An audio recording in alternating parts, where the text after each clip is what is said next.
So in this video, we are going to be looking at CSS animations. So we've looked at transitions and some of the different transformation functions that we can use to sort of work with our elements in a different way. But now we're going to be learning another essential component, which are animations. So we're going to be covering this over the next few videos. And for the first one, we're going to be creating the animation. So first of all, what are the advantages of using an animation? Well, firstly, when you're using a transition, you have to apply those specific styles to everything you want to perform a transition with. But with an animation, you can define the changes once and then apply them to anything. So for example, let's just say I wanted to create an animation that turns something from red to black, or turns the background from red to black. Then you can apply it to any item. Whereas if you use transitions, you'd have to go through every single element, change the pseudo selectors, and do all sorts of things. On top of that, when you're using animations, you can place something at the start instead of or with a delay, instead of having to wait for some event to happen with a pseudo selector. So pretty much what happens here is you can say, we can pretty much just remove this image completely from the page or translate it at the start when the page is first refreshed. We can also use this to really make our website interactive and change the way this website looks completely. So let's get started. Now, first thing you need to realize is that these animations are completely custom. You can name them whatever you want and do whatever you want inside them. But there are a few keywords that we need to use to get this set up.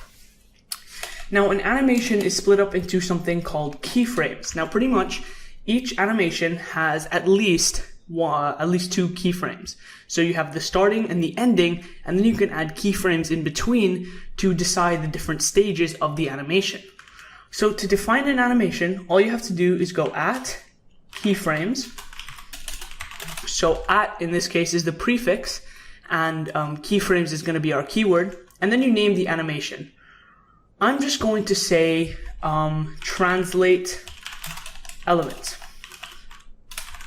Just like that. Now you can name this whatever you want. Remember, it's completely up to you.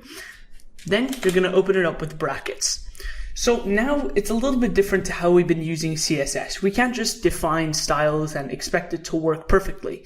There are two different ways, or two different main ways, that we can define our keyframes.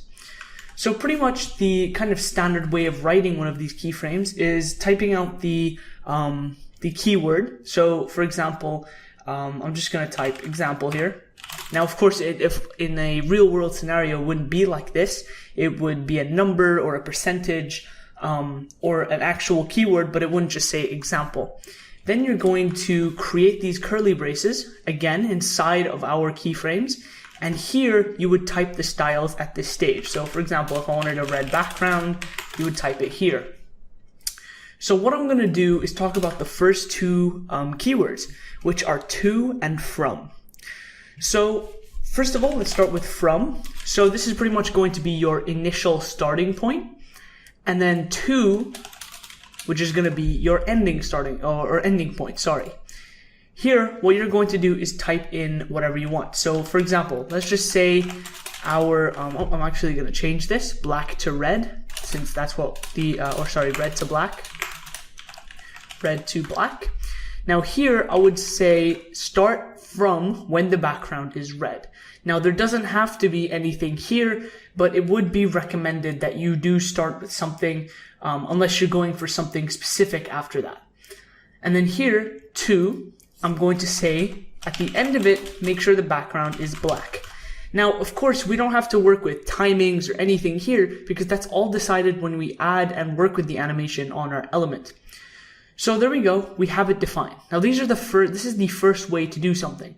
But what if you wanted more than one background? You can't just add two background properties in one go. So instead of this, what we use is percentages. So you can say at 0%, you want to have some special properties. So I'm going to say background is red. And then you can say at 100%, so at the end of the animation, this is when it's 100% complete, the background would be black. Now, the direct advantage to using this is you can actually add more than 2 stops. So for example, I can go at 50%. I want the background to be yellow. Now, realistically, you can add as many properties here as you want. It doesn't really change anything. But of course, you want to try and limit the amount of properties you add, stops or keyframes, to maybe 6 or 7 at the max. Now, unless you're doing something very specific, maybe you want strobe lights or something like that, you're going to want to keep it limited. So there we go. We have these steps here, but the last thing I want to cover is that you don't just have to work with one property. What if we wanted to translate something? So what I can do is actually set the transform. Remember, it is a property. And then I can say translate this, so by 0 pixels and 0 pixels. So of course, we don't actually have to type out this property, but what I'm going to do is now copy this over. And so 50% of the way, we want it to translate by 10 pixels and 10 pixels. And at the end of it, we want to translate by 20 pixels and 20 pixels. So you can see how this works. So for example, let's just say we wanted to enlarge something and change the color from red to black. We could do it just like this, except maybe using scale or padding or any other way that you choose, whichever one you think is best for the specific website you're developing. Now, one thing I'm going to mention is that the kind of convention is to keep these curly brackets on the same line, but if it is getting a little bit long like this one, you can definitely open and close them, just like I'm doing here. Don't be limited by the white space. It's not really a defining factor. You can space these however you want. But usually you're not going to use more than one property on a keyframe like this. If you do have a giant animation, something with, backgrounds, transforms, and margins, you're going to want to, space it out, make it easy for people to read. So this doesn't just have to be in multiples of 10. This could be 37% of the way through. This could be 25. You could split it into quarters. You could do pretty much anything you want with this. But the key thing you have to remember is you're designing your own animation. You're going to want to fit it to how you want. So for example, if you just wanted to enlarge something, you don't really have to use these percentages. You can just use to and from, or from and to, since you only have 2 stops. But if you want to do something like a multiple color change, then you most likely want to switch to percentages. So you want to go from 0% to 33%, 66%, work with it, just kind of see how everything works together and design the animation based on what you need.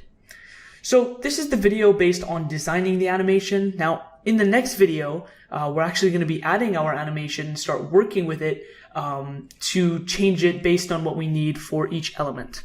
All right, let's move on.